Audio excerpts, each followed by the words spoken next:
Hello and welcome back to Hardy's Books. But hold on a second. Hardy's Books?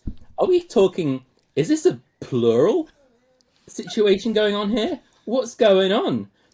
Friends, we are absolutely delighted to be welcomed here today by my namesake, which is the author duo, all the way from Scotland, MK Hardy, have joined us on this episode today.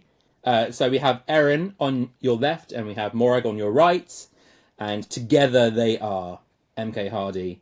And we're absolutely so delighted to have you on the show today. Welcome to the book show, which is basically like Desert Island Discs. How are you both doing today? Thank you for having us. Yeah, we're really excited to be here. We're doing really well. We are in the final countdown to our launch of our debut novel. So yeah, it's pretty crazy times. But we're excited. We're pumped. We're ready. I mean, this is like the moment where it kind of you get to see it for the first time physically, a physical object. This represents all that hard work. Like, how are you feeling? I can see it's on the shelf behind you. Like, how is it feeling seeing it kind of like physically for the first time? Yeah, it's pretty wild. I think we had physical like advanced review copies, but those are paperbacks. They've got a different cover, so seeing the actual hardback and holding that is pretty cool. Yeah, it's a little bit surreal. So this is first published novel. Yeah, with a traditional press. Yeah, we had a couple of small press novels many years ago, which we never had physical copies of.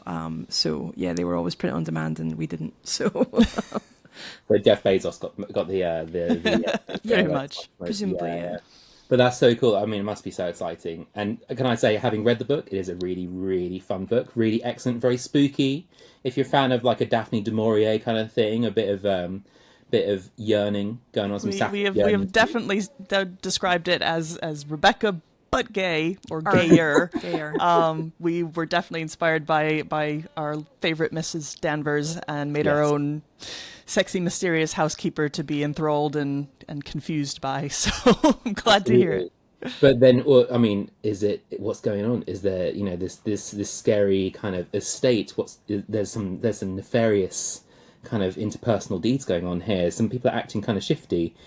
Things are happening. Visions are happening. This is kind of perfect for those who kind of like that supernatural horror. That they're kind of like, what is going on? Is there something going on, or is it just all inside their minds? Kind of. I think we've definitely had a lot of reviewers say that it's very gothic, and I think they mean that in both the good and the bad ways. It's very, very packed with atmosphere and vibes, and as you said, yearning. But it is a slower burn. There's not a lot of action until a certain point when I think it does kick off. But yeah, we wanted to really build all the mystery, build the sort of unreliable narrator, the unreliable timeline, and really lean heavily on all of those fun tropes because they're there to be played with. I'd say this is probably one of the most first of all, I mean, it's a horror with a bit of some kind of potentially spec-fic elements, like some yeah. I mean, it's a gothic horror, but wouldn't want to mislead people. Like, as much as I think that it is spooky and a bit scary, I don't think that it's as like, it's not full-on horror, because gothic horror is a kind of a different thing. So we often just call it gothic, and ultimately that's what it is. It's indulgent. It's a sensory kind of feast, I hope. And yeah, it's meant to be savored, meant to be tasted, not just powered through. So hopefully it does the job. It seems to be doing the job for some people, and finding an audience, which is great and really exciting. And yeah, we can't wait for it to be on more general release and to be available to everyone, and not just sound like it's being let out of prison or something. It's being let out of prison after for good behavior or purgatory on NetGalley.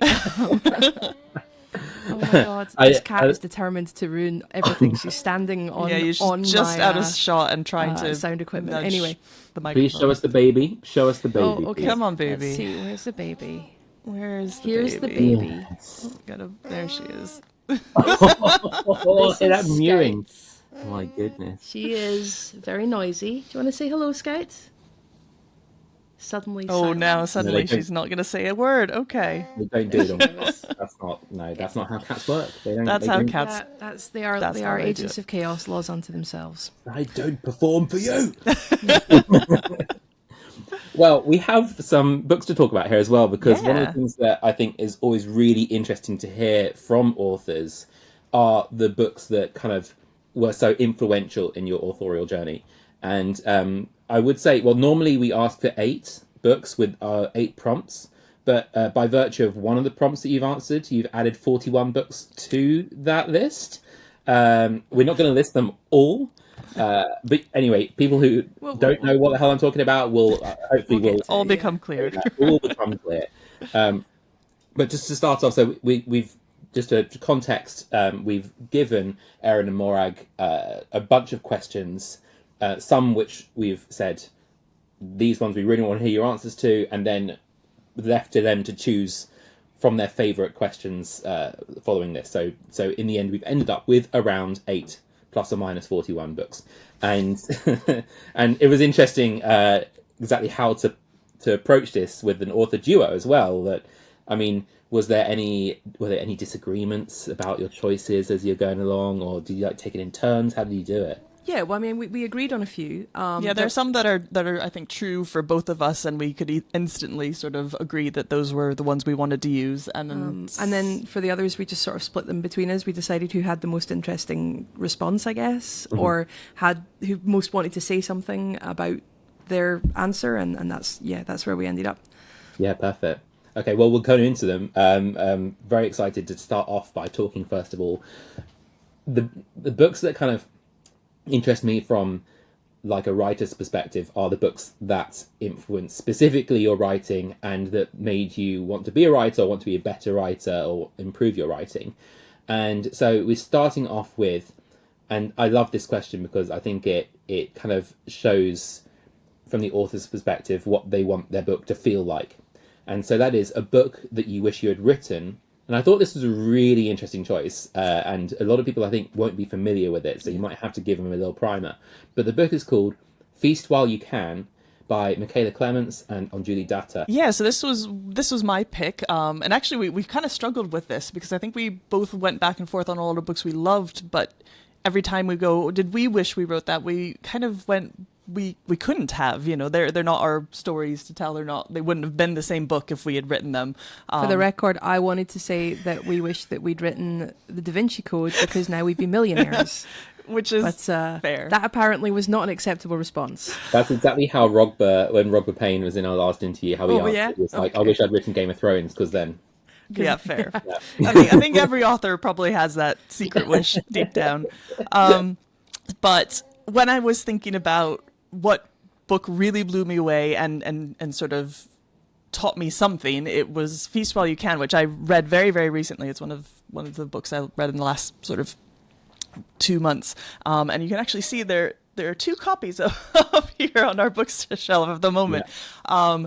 And I read it and was just absolutely blown away. First of all, because it really is a horror. So as discussed, our book, I think, is probably not what a lot of people would think of as a horror. It is gothic and there are horror elements, but it's not things are going wrong and getting worse at every turn, and there's, some force that is easy to reckon with and see on the page. Whereas this really does a great job. It sort of brings in folk horror elements, but not the normal sort of UK folk horror that we might immediately think of. But it's folk horror nonetheless, in that there's a girl named Angelina who lives in a small town, and she loves this town. Her family is sort of the family of the town. Everybody knows them. They've been there for ages. Everybody loves them.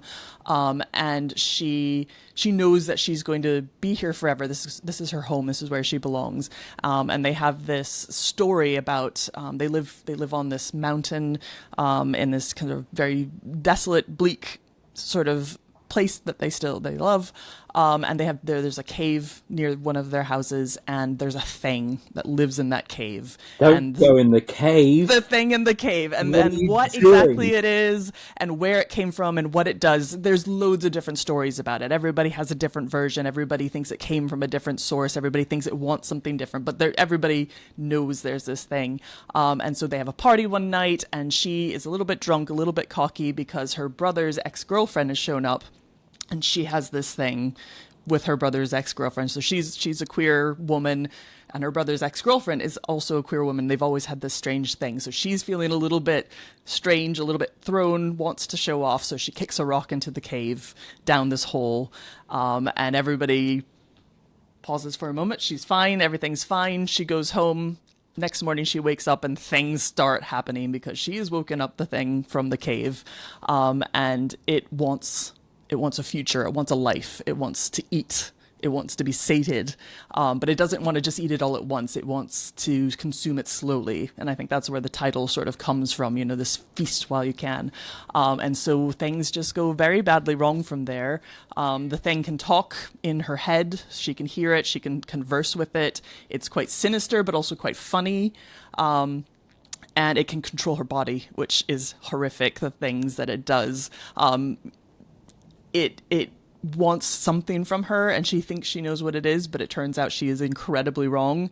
And the only thing that seems to stop it or keep it at bay is this her brother's ex-girlfriend, this woman she has this incredibly complicated relationships with. So they are pulled together through this circumstance. They get closer and closer. And I won't say anything more because that would get very spoilery, but it's beautifully queer, I think, is the thing. It writes about the queer experience so well from different perspectives, because it's got this small town girl who is sort of an exception. People Living know in a lonely world, or I mean, she doesn't take a midnight train. She stays where she is. And then it's got this other character who's left this small town because she didn't feel that she belonged there and went to a big city, and has now come back and is feeling the weight of that. And there's this beautifully authentic sort of story there. And then the horror elements are just so well done. And it was one of those books where I looked at it and I was like, ooh, this is what horror can do. This is what really good horror, looks like. And so I wish that I had written something like that, but I'm also glad that I didn't, because now I got the experience of reading it and loving it. And that was really fantastic. So I hugely recommend it. It probably isn't as well known as it should be, but I'm out here to be the one-man band banging my drum for it and trying to get more people on board. You've at least got one person who is like, fantastic. Now, absolutely, I need to read this book. Great. That sounds so up my street, and so incredibly up my street.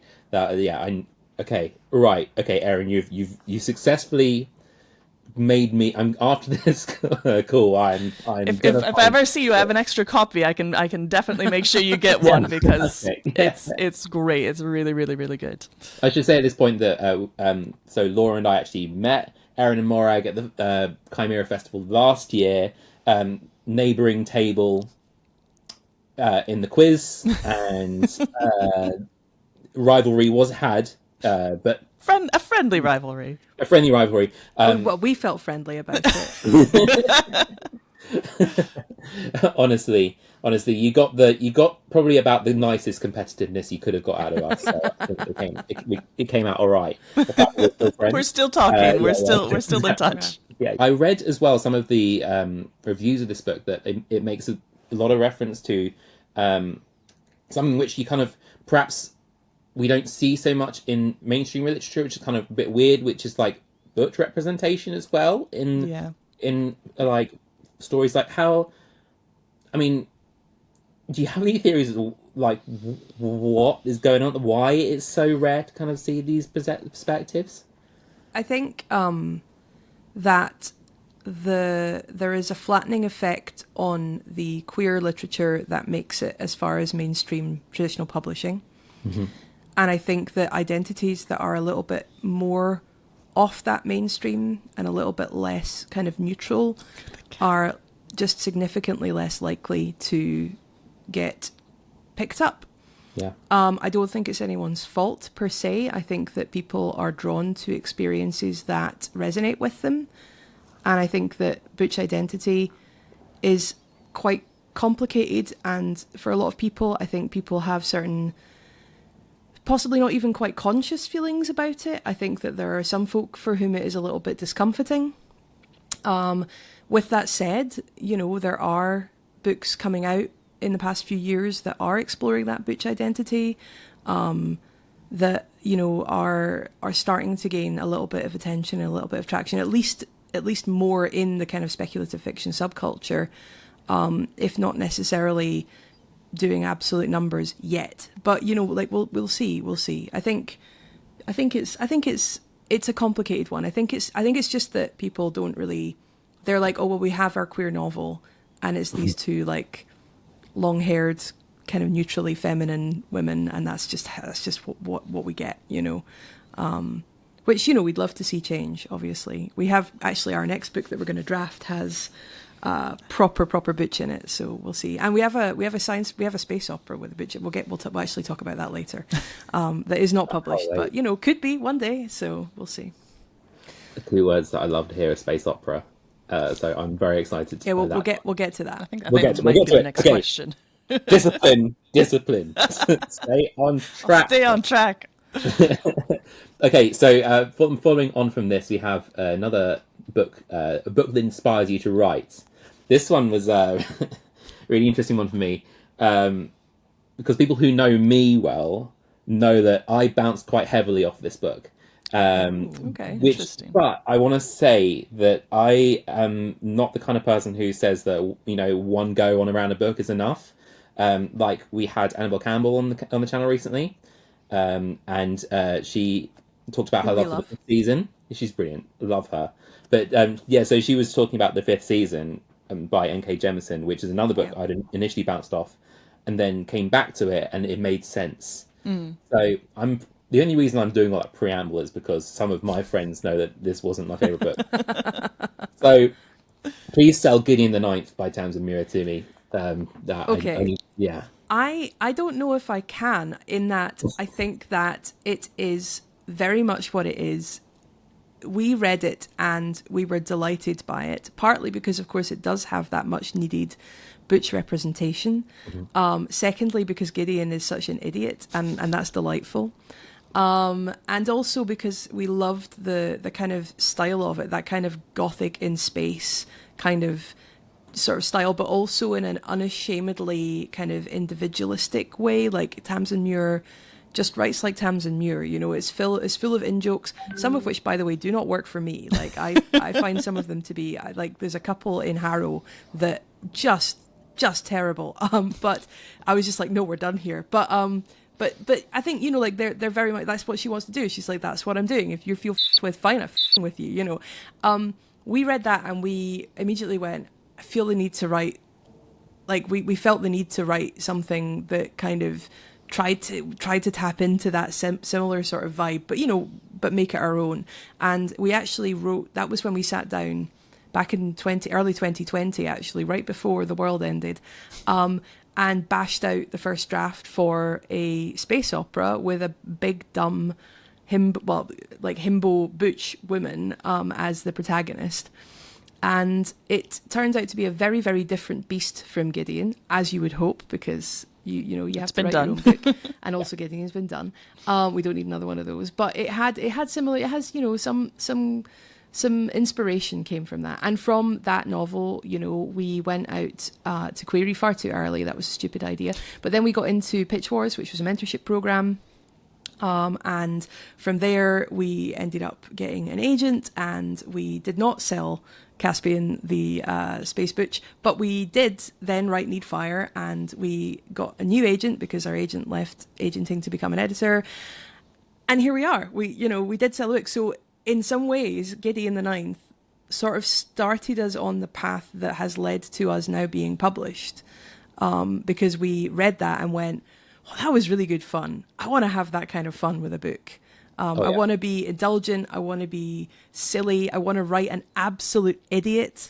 I want to write a big dumb space butch, and so we kind of did that. And I think, but to sell Gideon the Ninth to somebody who bounced off it, I don't know what to say except I, that it's maybe I okay. should. It's okay to Yeah. not. It's okay to not like everything just because other people like it. I mean, Totally. I should and probably it, say more. I should explain why it is that I bounced off it, and I think yeah, it's what you actually touched on there with like the indulgence of the writing. yeah, Yeah. Like, I'm all for it. You got to write what you want to write, and you got to yeah, write in your style. There was a point where I was like, I think I've heard the words "arse over tits" like maybe 4 times now. yeah. Where I'm like, look, that's just how Gideon flips. It's okay. I think that was the point where I was like, oh, okay, possibly, But there was, for me, there was absolutely no problem with the setting, with like the Yeah, yeah. storytelling. Like that was all really exciting for me. But the voice didn't work for you. Well, it didn't work for me that time, as I say. I will Yeah. the attempt I will make to sell it to you is that if you haven't, try the audiobook, Okay. because the audiobook is fantastic, so well done. Moria Kirk does an amazing job at giving personalities to everyone, and we listened to it while we did redecorated our room next door, and it kept us thoroughly entertained. So maybe audiobook is the medium. Could be. She's a very Yeah. good narrator. But I'm also like you. I bounced off of A Memory Called Empire. The first 2 times I tried to read it, I didn't get more than a chapter in, and I had to put it down. And the third time I went back a while later and read it and devoured it and loved it. So I think you can be in a mood or not in a mood for a book, and sometimes you come back to it and it's the right time. So Totally. you never know. You never know. Well, everyone who knows me, who has talked to me about this before, will be pleased to hear this softening of I feel my heart is open to Gideon the Ninth, and I want to love this book. So I'm so pleased to hear how significant a role it had in your authorial journey. Like, it's nice to be able to look back and go, this catalyzed us towards something. Yeah, And I think it's something that I would say to lots of other authors is, lean into you as an author. Don't try to be anybody else. Don't try and write what you think people want. Write what makes you happy. And yes, it will turn people off. Some people will bounce off of it and it's not for them. That's okay. That doesn't mean you wrote a bad book. If you wrote the book that makes you happy, then that's a good book. So, I think it's a reminder of, indulge yourself, be weird, write a book that half the people who read it won't necessarily love, because the other half will go feral for it, because you have done that. So I think it's a good reminder every time I'm going, ooh, should we tone this down, or should we explain this a different way, or should we write this character this way, to go, no, just do what I want to do.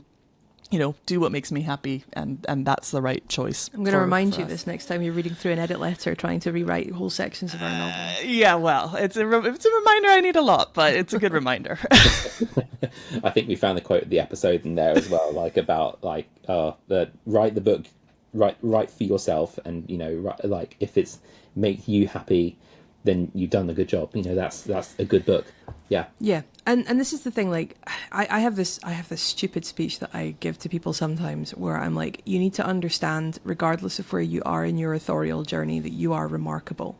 If you sat down and started to write a novel, you are remarkable, right? If you finished a novel, you are even more remarkable. If you've put that novel out into the world and sent it to other people and let them read it, whether they're beta readers or critique partners or potential agents, you are even more remarkable. Like, every step of the way, you are doing things that a tinier and tinier and tinier percentage of people ever actually get to do. And I think a lot of people think that until they've succeeded, or worse, like made some enormous splash with their debut, like this one shot, they think that they've failed if they haven't done that. And I think that's such a nonsense. You've got to take the time to celebrate every single achievement along the way. Clearly, I'm in a vulnerable mood today. The plumbing going wrong and everything, because that got me. It was yeah. Okay.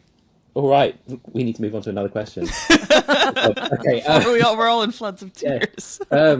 Okay. A book that taught you something important about storytelling. And my first read of this, I was like, oh, we're gonna, this might be not the first time. Not the only time in this episode that a book called this might come up. We'll see. But true, yes, maybe, indeed.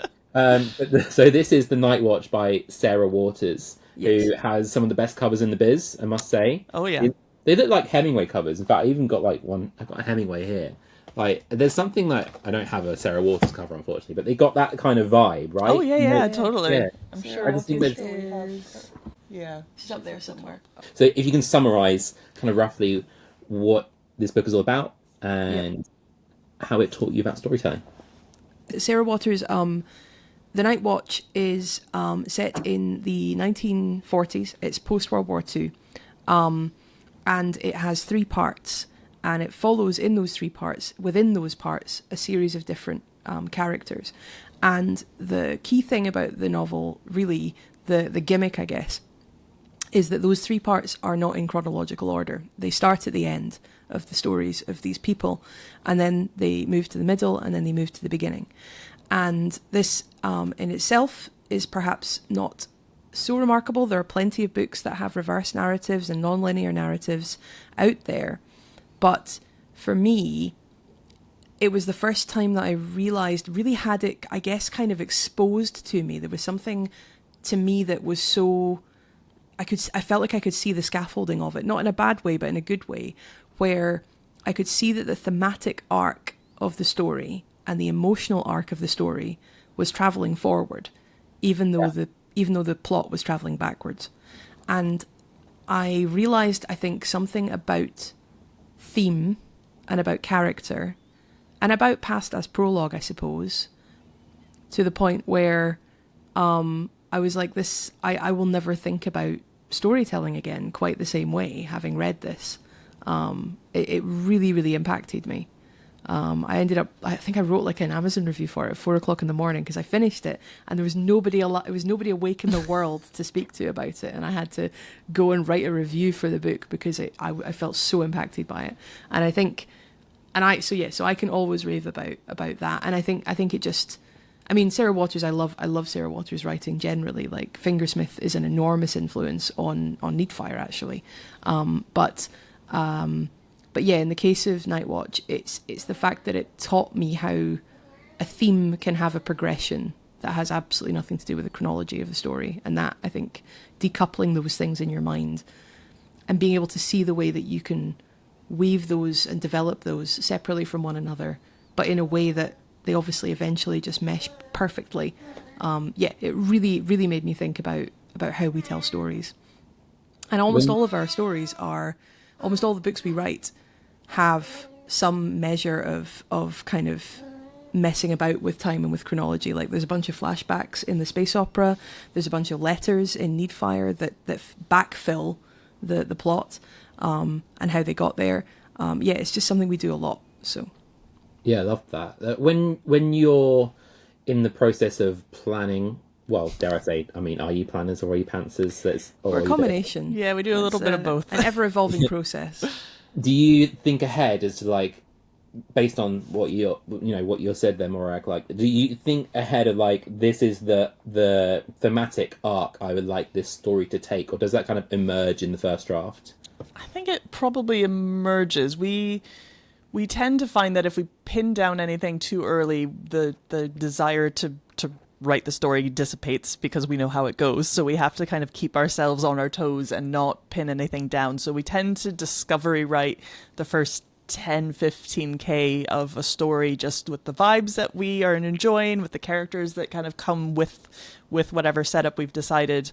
And then around 15, 20K is when we kind of go, okay, first, does this have legs? Is this working how we need it to work?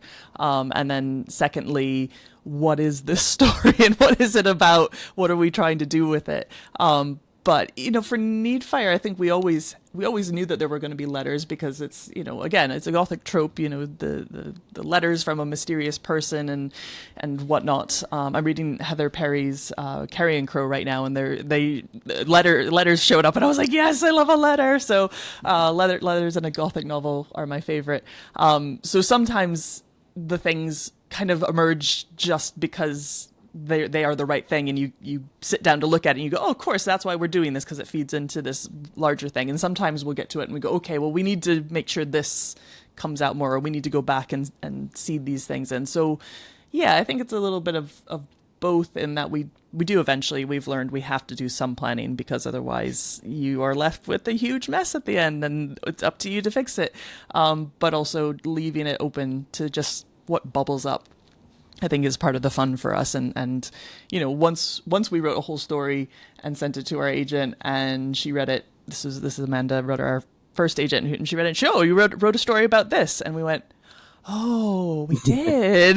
But we hadn't really realized until somebody else looked at it and told us that was exactly what we had done. And then you could look back at it and pull that out more. So I think we've gotten a bit better at being intentional, but it is still sort of, let's let it mull and bubble up on its own instead of trying to force anything. But I think, as Morag said, we do like playing with chronology and time and narrative a bit, because it's fun. It's fun to sort of have a lot of moving pieces that you want to make fit together. Keeps things interesting, and it allows you to do some fun stuff with, echoing and mirroring themes and driving points home or foreshadowing things to come. And all of those are just fun to play around with. Yeah, I think we do often end up backfilling.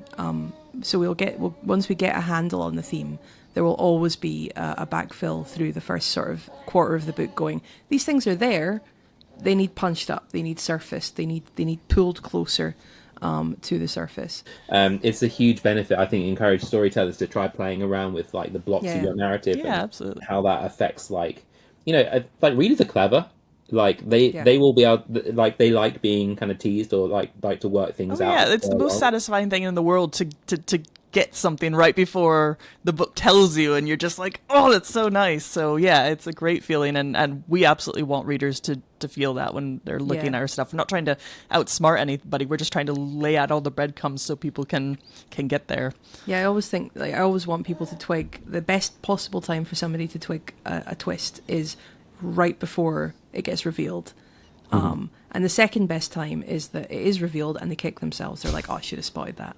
That's what I want. I don't want people to feel like that came out of nowhere. I want them to feel like, oh, yeah, now that you say that was there all along. That's what you want. Well, I did not spot where the Needfire was going until the points where the plot became clear, and then it was a bit of kicking yourself a little bit after, just going, of course. We're also we tried to see at least there are at least 3 twist moments in Needfire, and we're always like, if you got the first one, that's cool, there's another. If you get the second one, that's okay, there's another. So no, absolutely, 100%. So the last question that we have about writing today is on non-fiction books about writing, and so you've given us 2, which a little cheeky. That's cheeky, but we'll allow it. I'll keep it short. Yeah, that's all good. That love a writing book. So for me, these are useful recommendations. I hope they're also useful for people watching as well. But we have 2 books. So first of all is Meander, Spiral, Explode, and the second one you mentioned is Craft in the Real World. Was it one apiece here, or was it like... No, Erin's the one... Morag doesn't read craft books. She's got no time for that, but I love a craft book, so these are both my recommendations. I will be brief, because I did put 2. They do have slightly different focuses, which is why I couldn't choose between them. Meander, Spiral, Explode is a craft book that looks at story shape. And that's a thing that I really, really love, is looking at the shape of stories. How do they work? How do they fit together? What do they look like? And it sort of takes the, I guess, predominant Western tradition of the sort of the climax and the peak and the kind of aftermath of a story, where you build and build and build until you get to the explosion, things happen, and then you sort of wrap it up, and that's the end of the story. And a lot of stories do follow that, but it's not the only way you can tell a story. And so this book looks at the different other kind of story structures that this author has pulled out, and likens them to shapes in nature, which is what really spoke to me, because I also really love a nature writing book. So it looks at things like fractals, it looks at things like wavelets, so instead of one big wave, kind of smaller peaks that continue on, and it's beautifully done. And it does a thing that I really enjoy, which is it uses a lot of short story and book extracts in the text itself. So if you haven't read them, it's not just talking about, oh, this book does this. It actually gives you, say, a page of a story, and you can actually see what they're talking about in that. So it's just very, very well not illustrated in a hand-drawn sense, but just illustrated it gives you lots of lovely examples to read. A book that does that really well, then I can recommend back to you if you like it. If you Excellent, haven't already read it, is Steering the Craft.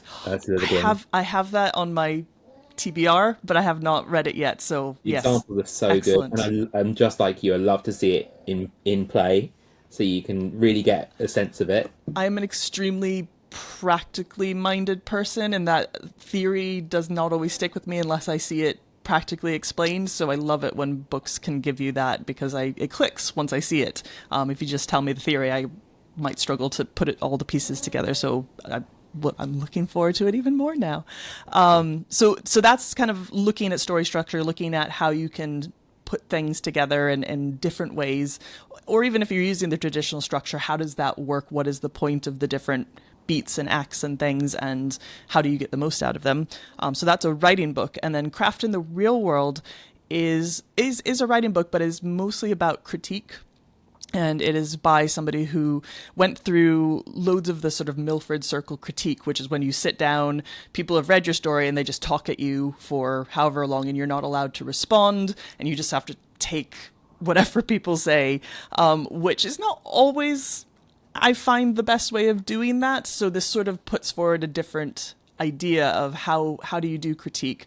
But the thing that really resonated with me about it is that it talks about understanding the writer's intention and giving feedback about whether they've achieved what they were trying to do. So it's not about what story do I want them to tell, it's what story are they trying to tell and how can I help them tell it.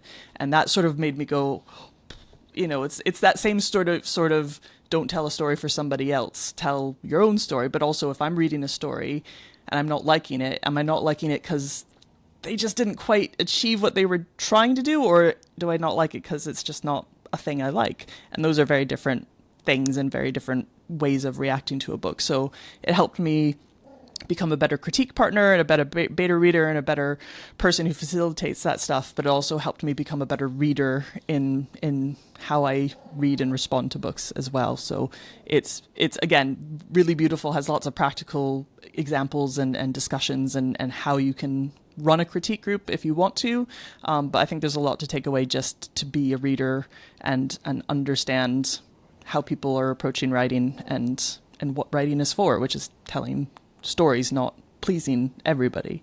And I think that's the thing I'm trying to keep in mind as we go into our debut week of, if people don't like the book, that doesn't mean it's a bad book. It just means that they weren't the right reader for what we were trying to do. And that's completely valid and okay. And there's nothing wrong with either of us.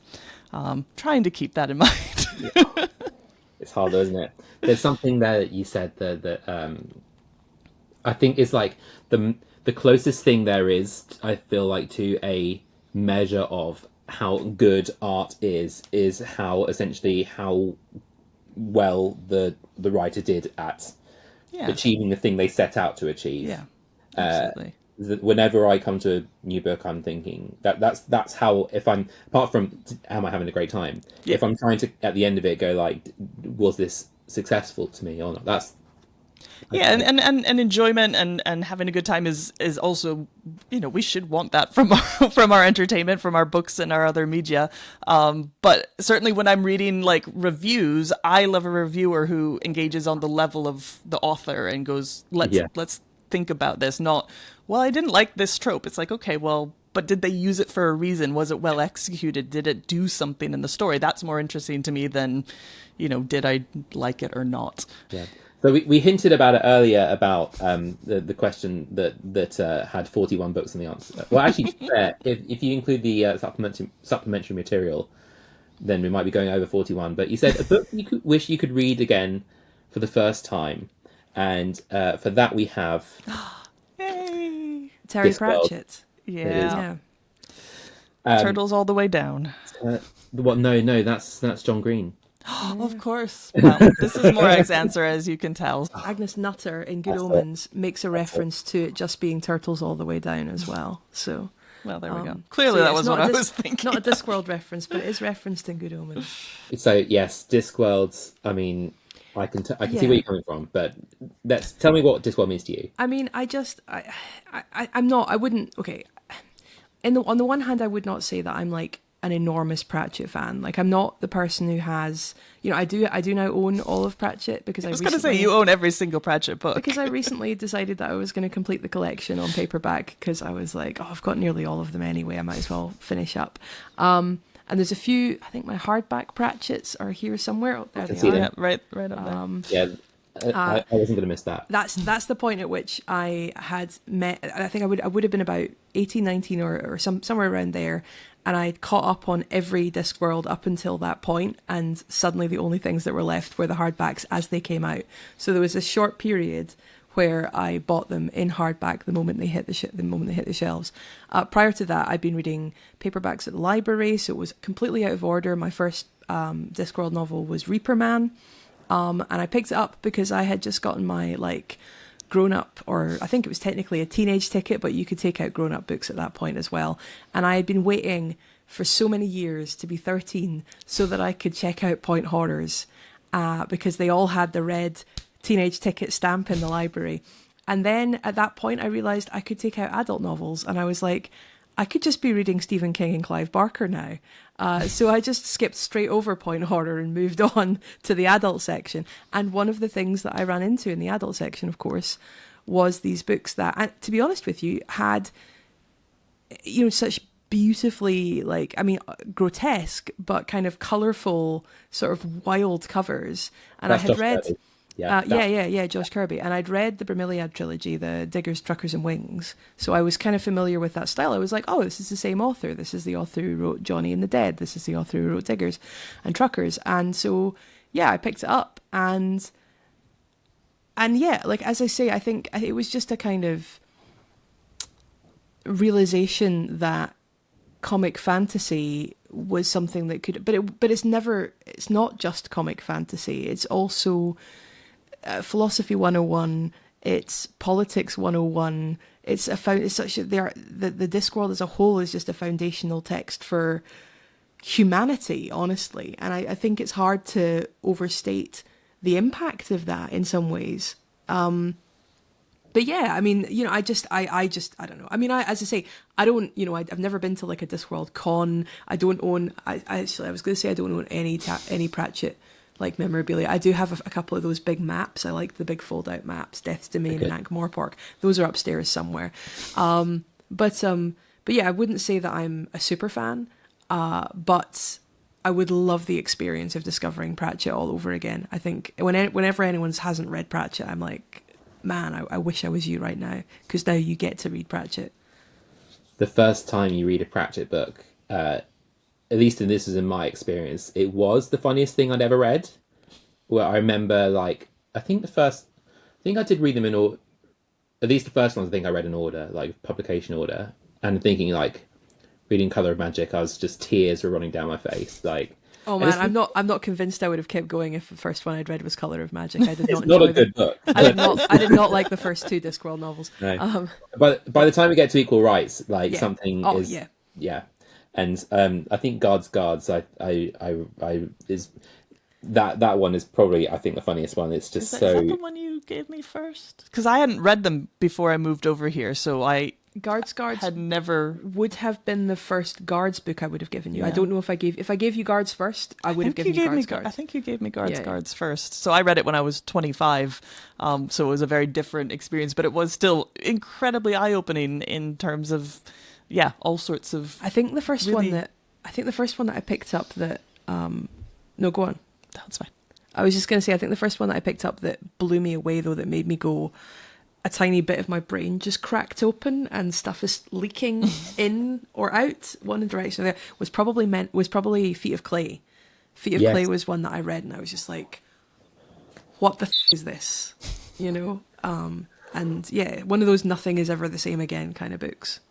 Just the pathos and the kind of, yes, it's funny, but it's so affecting and so just, beautifully put together. would that be the one that you would want to read again for the first time, that you would, or is there any that kind of stick out otherwise? I think I would just like to hit Discworld again. Honestly, I would love to visit all the different mirror universes where I could spin a wheel and read a different Terry Pratchett novel first. That would be really interesting. What would I have thought if I'd read Feet of Clay first? What would I have thought would I really have bounced off Colour of Magic and never tried any more Pratchett until, 10 years later somebody went, no, you've got to give it another chance. Okay, so a book from when you were growing up. So is this both of you, or is this one of you? This is Mouse by Art. I think it is both of us. We both read it when we were teenagers, and I think Morag can probably speak more eloquently to it. But so I read it in school. Actually, I think it was an assigned book, which I guess looking back looking back from now is you wonder if that's going to be the same ever again in the States. But you keep talking.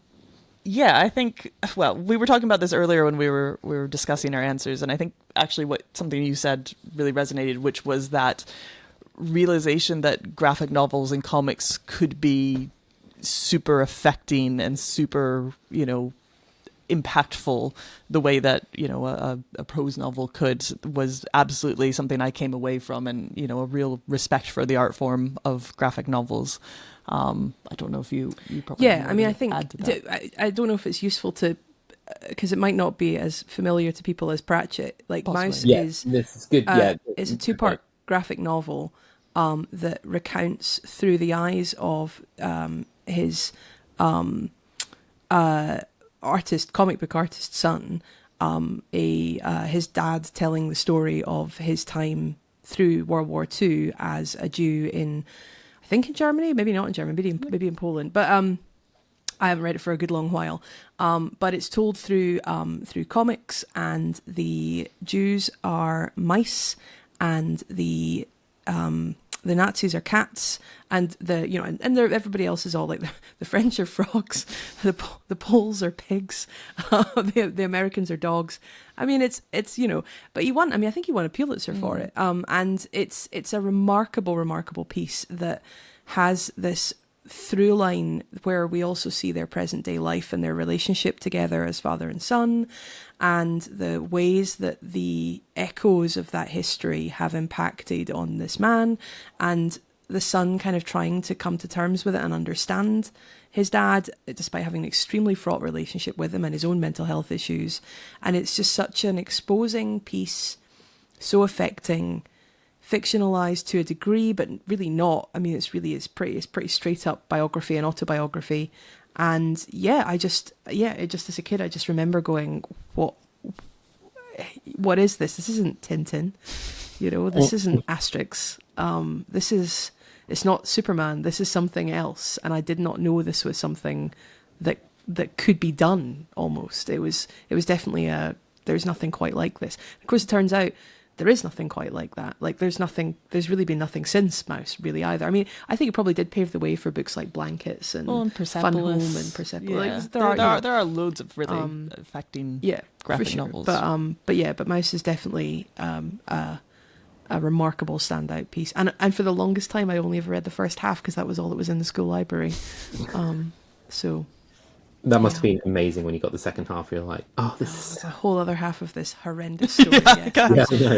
Gotta brace myself. Great. But it's interesting that I guess the medium as well, like gives it an accessibility for certain age groups as well. Like that otherwise they might not have read a serious book about World War II or whatever. It was in the teenage section without a red stamp in my local library, and I'm like, this is not a kid's book. You've just put it in the teen section because it's a comic. Yeah, I bet they didn't even realize what they had.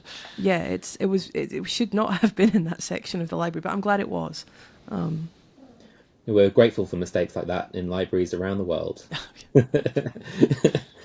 Okay, so we have two more. Moving on. Coming up next, we have a book from when you were coming of age. And I was really interested by this choice. It says, Oranges Are Not the Only Fruit by Jeanette Winterson. So for those who aren't familiar with this one, again, sort of like a autobiographical, pseudo-autobiographical, because it's told from the author's perspective. Shares the same name, but then is it 100% what her life experience was? When asked in interviews, she is quoted as having said, when she's asked, "Is this true? Is what's in the book true?" She says, "Absolutely, and not at all." Yeah. Yeah. Yeah, I love that. It's so good. That kind of the grey area of like there's truth has multiple kind of layers. Yeah. Like this resonates. This is truth, but also then like, did the events happen in a certain way? Maybe not. But who? That's not the point. That's not the point of what it is. Can you give us a little kind of primer on this book for those who haven't come across it before?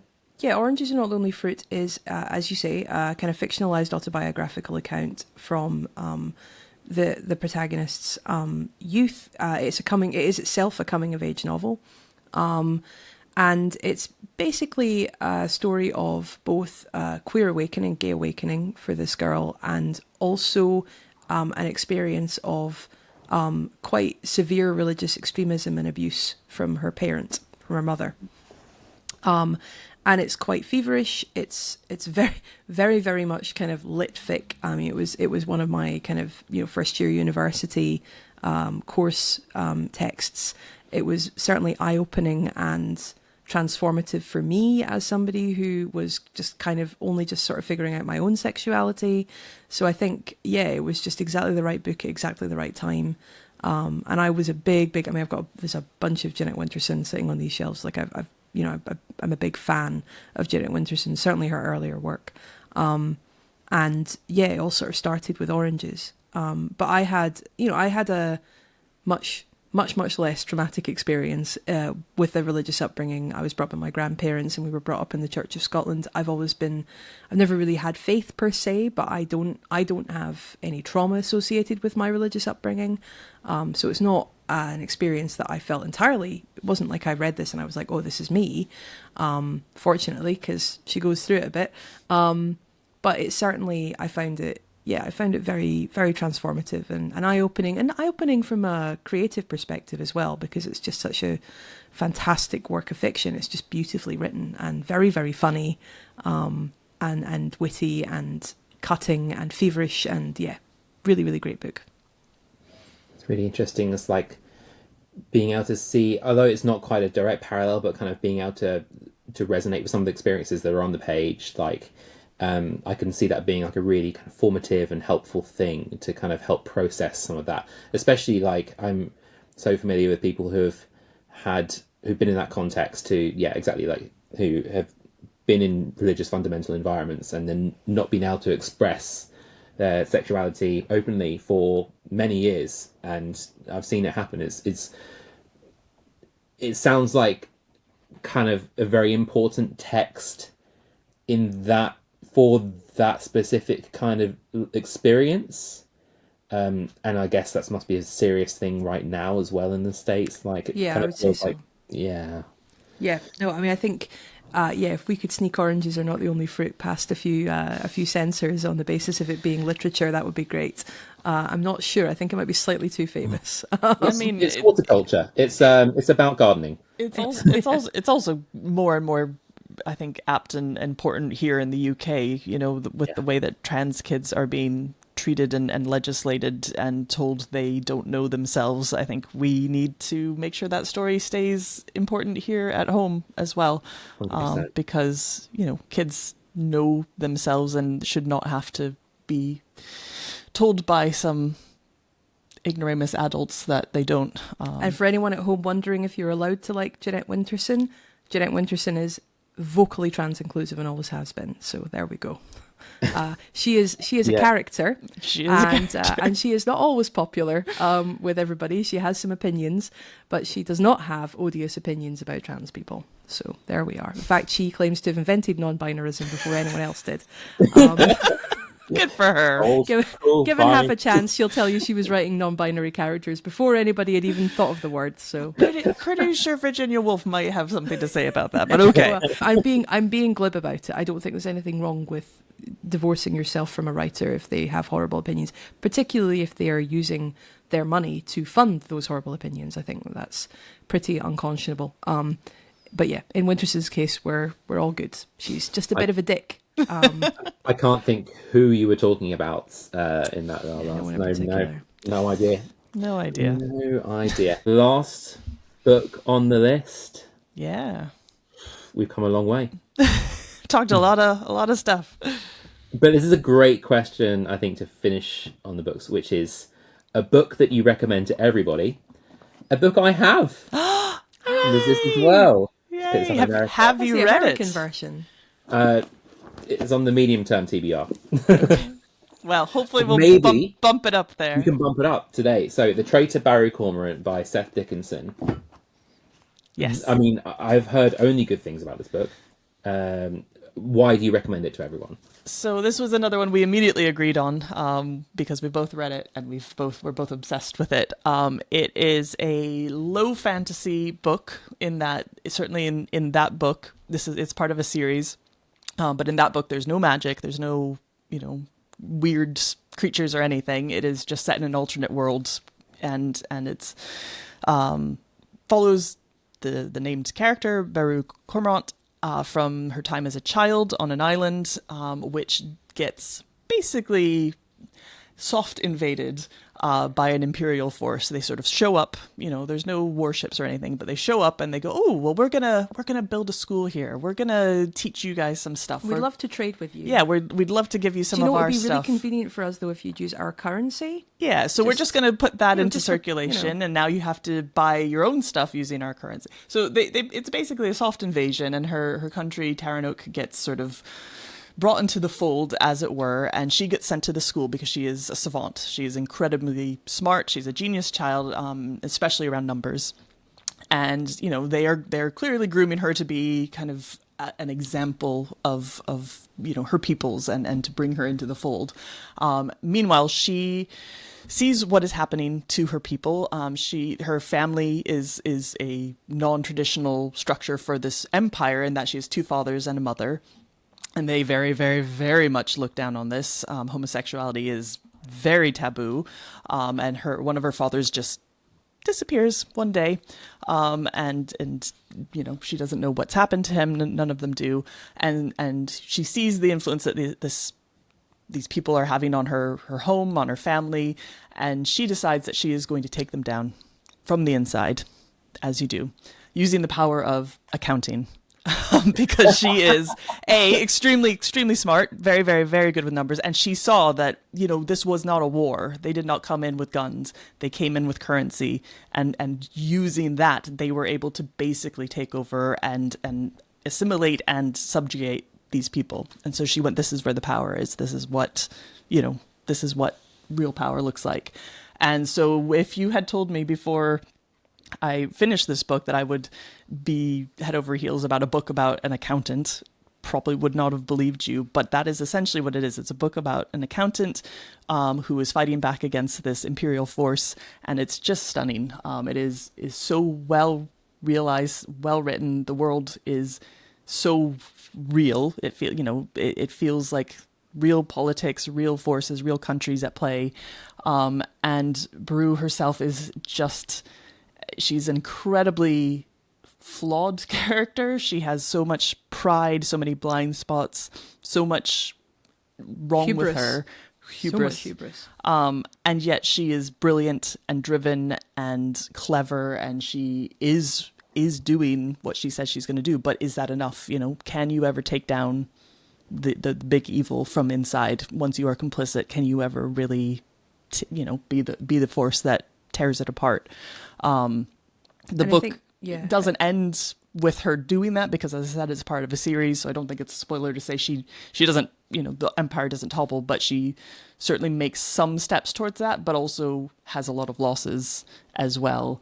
And there's an incredibly, I don't know how much to say about it because... I will say this.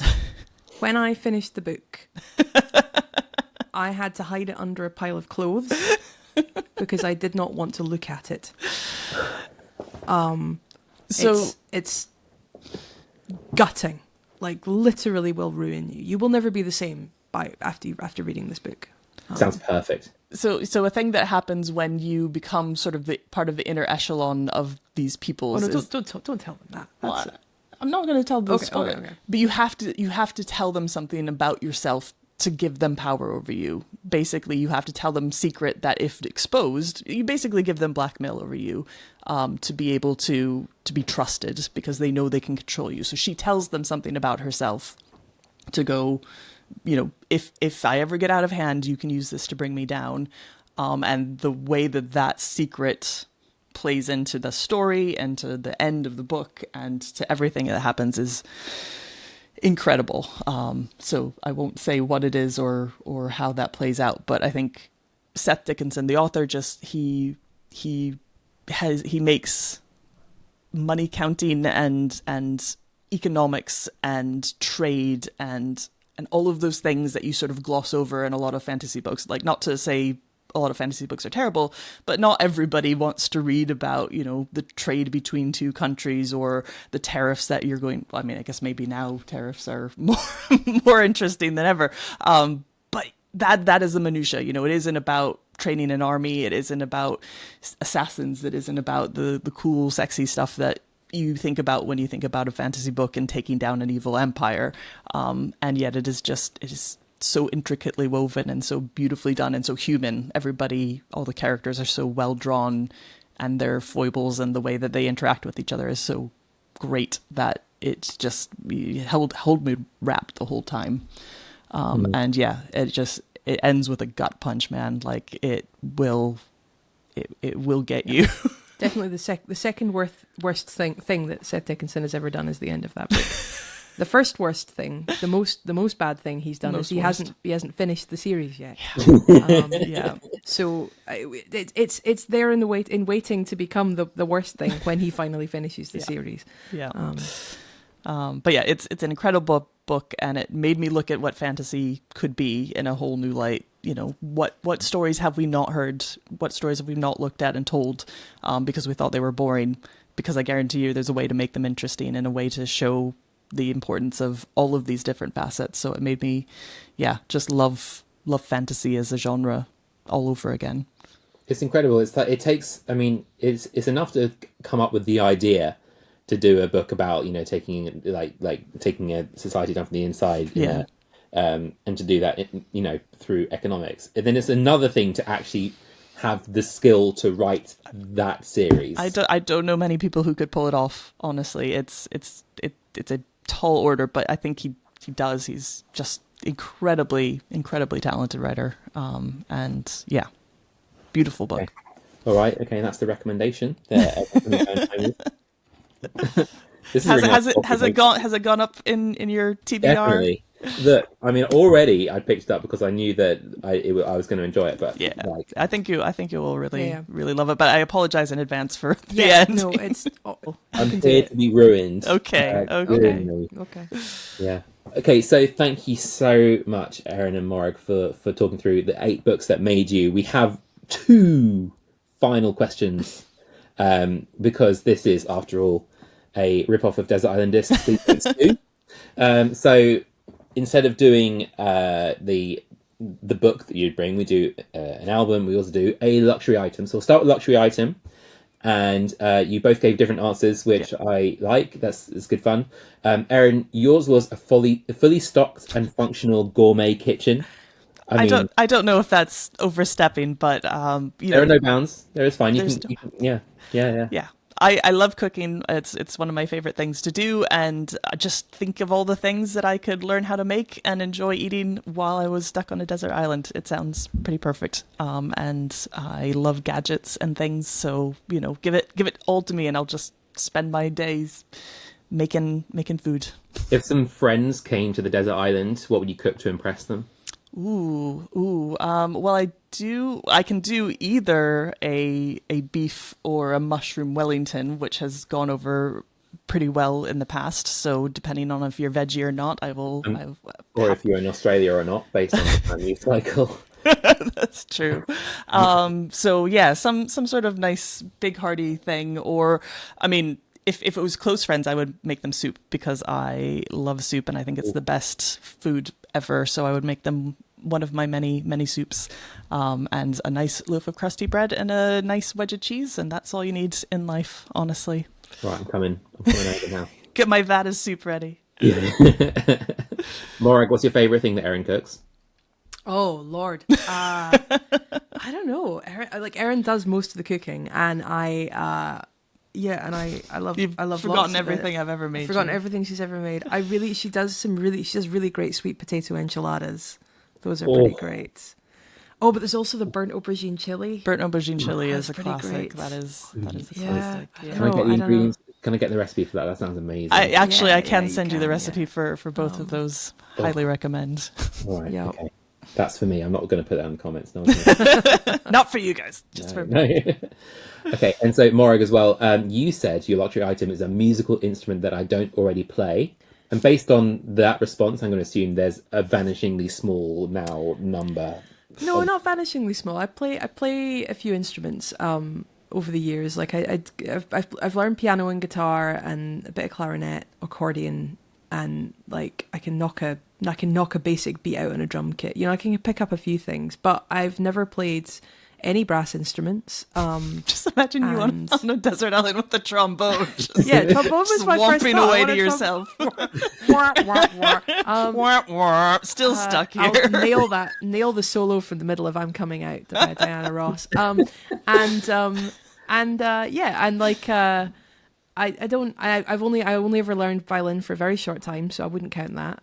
So any stringed instrument would also be legitimate. Harp, Like you could play the harp. Yeah, I mean, it really slightly depends on the climate. The problem is a lot of these instruments won't survive a desert island very well. But I don't know. I feel like being stuck on a desert island is the ideal time to learn a new instrument, right? So what else are you going to do? Yeah, just give me whatever, I'll learn it. Sitar, anything little thing. Theremin? Theremin. Well, at that point, I need a power supply. I mean, I need a power supply for my kitchen, so well, same island, and presumably we're sorted. Synergy. There's some synergy going on here. or cheating, one of the two. And the next one was contentious. So one album. Okay, starting again with Erin because I'm so with you. Southern Scene Kid by Elbow. Elbow is like the best band. They don't miss. They don't miss. Yeah. Yeah, for me it was super easy. I just, that is my favorite album of all time, and I could listen to it forever, except I did put an Elbow song as my alarm. Oh, no. Because I thought, what better way to wake up than hearing one of my favorite songs? And then I started to hate that song because it was what woke me up every morning, so I had to take it off. So besides as an alarm tone, I could listen to it forever and always, so that would be what would keep me happy on the island. Best song on the album? Oh, I'm really bad with track names. I like Grounds for Divorce because I really love that. Whoa. Yeah, no, that is a good one. Is The Birds? The Birds is on Build a Rocket Boys. Oh, that's right. That's another great song. It is a good song. Well, yeah, I don't know. 7 Joyful Minutes, yeah. I'm a big fan of Mirrorball. Mirrorball, that's a good one. That's a very good one. Yeah. But again, they all hit. So yeah, honestly, it's a good album. Spin a roulette wheel and you're there. Yeah. But Morag, you said. Well, it depends, right? Because if something was sold as like an album, but it potentially didn't all fit on one CD, would that count still as an album? I think it depends on how it was sold more than. I don't think it necessarily needs to be on one digital disc. In which case, I'll take the complete piano works of Mozart then, because it's just so many hours of music that just feels like a win. It's just gaming the system. On sheer quantity, I'll take that. I considered Wagner's Ring Cycle, and I was like, no, I don't think I can take that much fascism. Yeah, no, I thought for a while though that Wagner. It's about 15 hours, yeah. But I think I'll take the piano sonatas and themes of variations and various fantasias. Adding variations. No, it's just the complete just piano. I could have chosen the piano concertos, of which there are also many, and I'm going for the solo piano because I feel like that's a more pure option. That or Jagged Little Pill, one of the two. Mozart, Alanis. Same day. You'll be falling asleep on the beach in this desert island, just like dreaming of Alberti bass, going on just like, you'll be like if that's all you got to listen to, like I look forward to your own album once you get off the island of I accompany Mozart on the trombone. Yeah. You've just spent the whole time.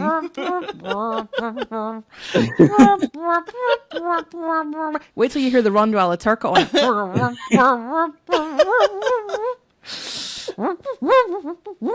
Yep. No, we'll stop. I have no idea how that came over a mic, but in here it sounded great. Sounded like something. Yeah. Well, that was okay. Well, what a note. Yeah, we really got to end this now. Erin and Morag, thank you so much for coming onto the show to talk about the books that made you.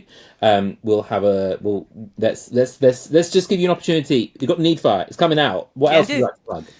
So this Needfire is coming out. It's coming out on Thursday the 31st of July. We have a couple of events coming up in Glasgow and in Edinburgh, but we'll also be heading down to London hopefully in October, and we'll be doing stuff in Dundee locally to us as well, so plenty of stuff going on with that. Further to that, we have 2 books coming out next year, one of which we cannot talk about, another of which is the second book that we have with Solaris, which we are in edits for right now and is very exciting. That'll be coming out in August next year, but there'll also be a book in June that we can't talk about.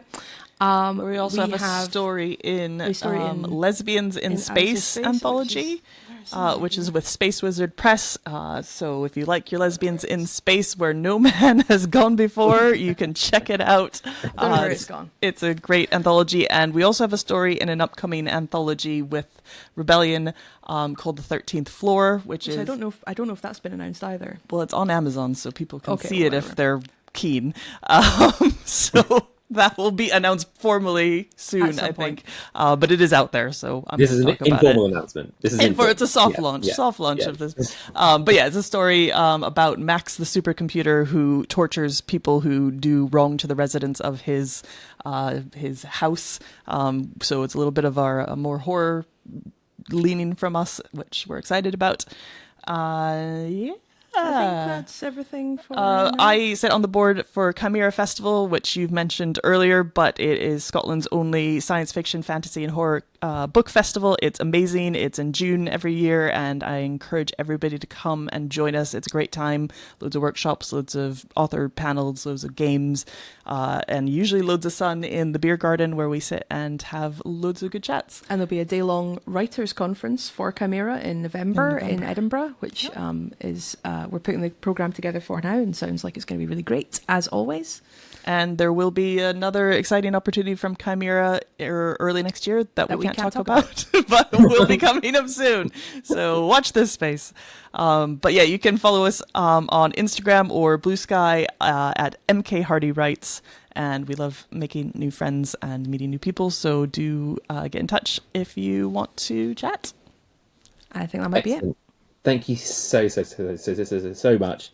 And yes, we'll very much looking forward to the book launch. All the best for it.